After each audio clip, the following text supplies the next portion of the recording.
Assalamualaikum warahmatullahi wabarakatuh. Kembali lagi bersama saya Adi Susanto di channel Belajar IPA Asik dan Menyenangkan. Pada kesempatan kali ini saya akan menjelaskan materi mengenai tata surya.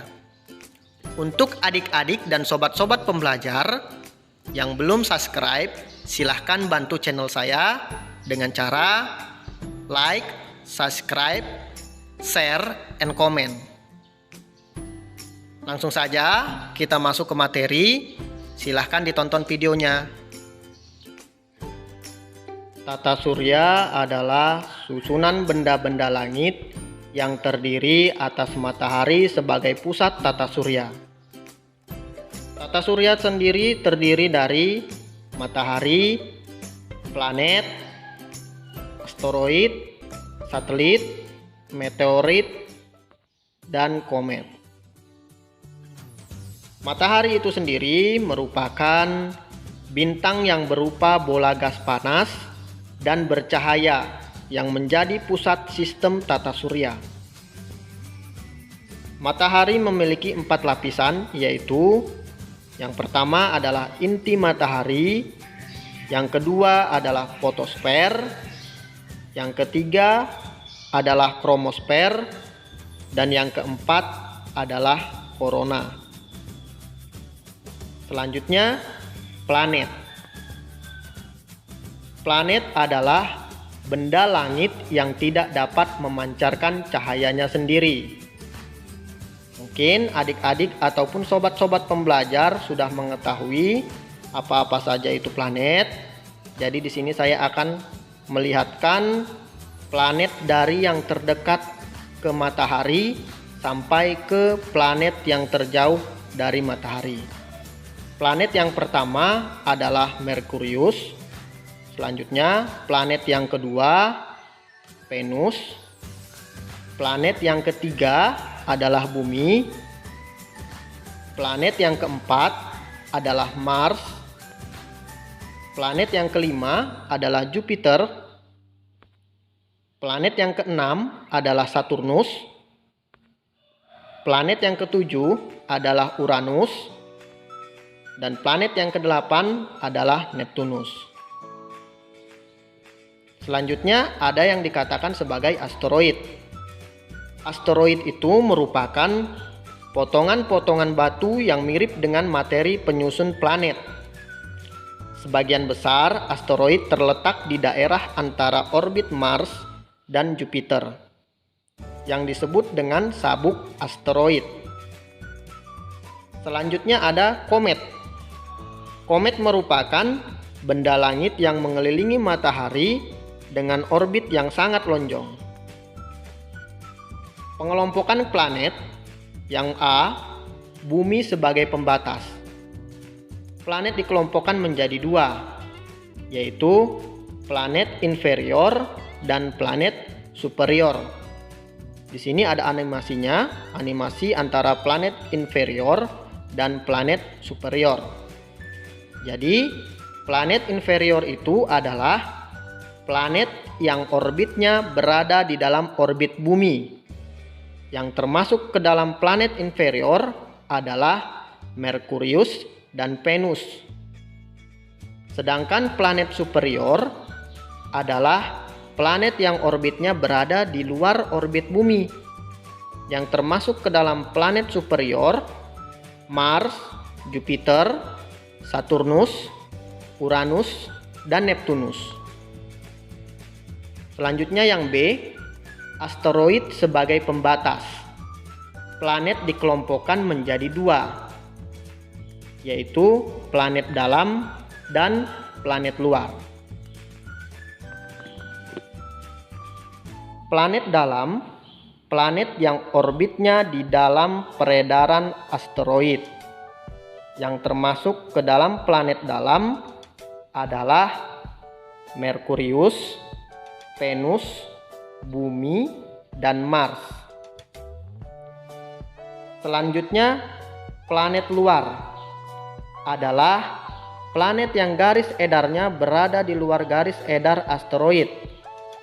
Yang termasuk ke dalam planet luar Jupiter, Saturnus, Uranus, dan Neptunus. Dan yang C, berdasarkan ukuran dan komposisi penyusunnya, planet dikelompokkan menjadi planet terestrial dan planet Jovian. Planet terestrial yaitu planet yang memiliki ukuran dan komposisi yang hampir sama dengan Bumi. Yang termasuk ke dalam planet terestrial, Merkurius, Venus, Bumi, dan Mars. Sedangkan planet Jovian yaitu planet yang memiliki ukuran sangat besar dan komposisi penyusunnya hampir sama dengan planet Jupiter. Yang termasuk ke dalam planet Jovian, Jupiter, Saturnus, Uranus, dan Neptunus. Selanjutnya kita masuk ke dalam hukum Kepler. Hukum Kepler adalah hukum-hukum yang menjelaskan tentang gerak planet, di mana di gerak planet ini ada orbital planetnya, ada perihelium dan aphelium, di mana perihelium ini adalah jarak terdekat planet dari matahari, sedangkan aphelium merupakan jarak terjauh planet dari matahari. Garis edar planet atau orbit adalah lintasan yang dilalui planet saat mengitari matahari. Hukum Kepler itu sendiri terbagi menjadi 3. Di sini akan kita jelaskan secara singkat satu persatu. Yang pertama, hukum 1 Kepler menyatakan bahwa orbit planet berbentuk elips dan matahari terletak pada salah satu titik fokusnya. Selanjutnya, hukum 2 Kepler. Di dalam hukum 2 Kepler ini, dia mengatakan bahwa garis yang menghubungkan planet ke matahari dalam waktu yang sama menempuh luasan yang sama. Ini gambarnya bisa dilihat bahwasannya di hukum 2 Kepler ini mengatakan bahwa jika waktu planet untuk berevolusi dari AB, CD, dan EF adalah sama, maka luas AMB sama dengan luas CMD sama dengan luas EMF, sehingga kecepatan revolusi planet dari AB lebih besar dari CD, lebih besar dari EF. Semakin dekat matahari, maka revolusi planet semakin cepat. Sedangkan semakin jauh dari matahari, maka revolusi planet akan semakin lambat. Hukum 3 Kepler. Hukum 3 Kepler ini mengatakan kuadrat skala revolusi planet sebanding dengan pangkat 3 jarak rata-rata planet ke matahari. Seperti ini gambar dari hukum 3 Kepler.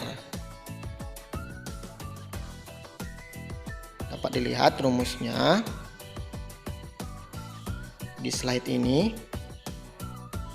dan penjelasannya sudah ada, di mana itu T1 itu adalah periode revolusi planet 1, T2 merupakan periode revolusi planet 2. Nah, di hukum 3 Kepler, kecepatan dan posisi gerak planet berubah secara periodik, sehingga dapat disusun untuk menentukan periode perjalanan planet mengelilingi matahari.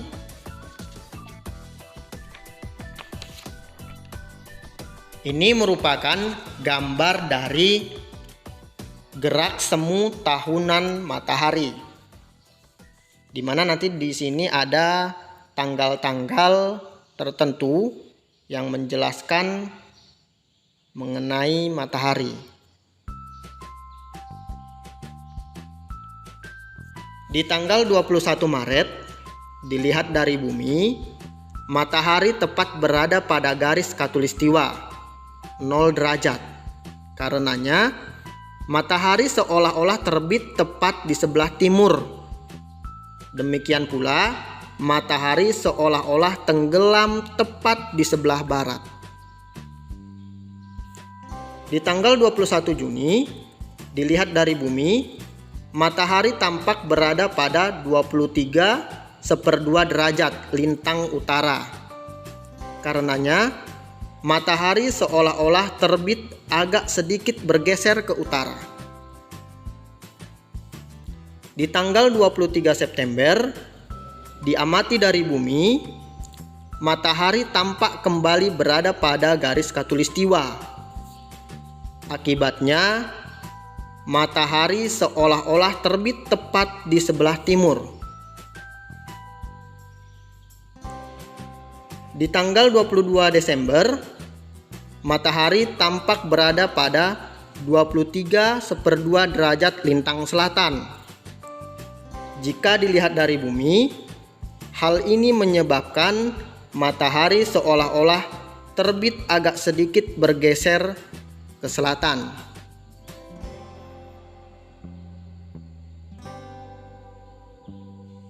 Selanjutnya, revolusi bumi itu sendiri merupakan gerakan bumi mengelilingi matahari.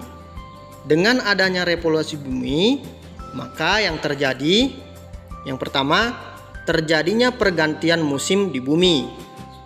Yang kedua, terlihatnya rasi bintang yang berbeda tiap bulan. Yang ketiga, terjadi perbedaan lamanya waktu siang dan malam. Dan yang keempat, gerak semu tahunan matahari yang saya jelaskan barusan. Periode revolusi. Periode revolusi ini adalah waktu yang diperlukan planet mengitari matahari dalam satu kali putaran.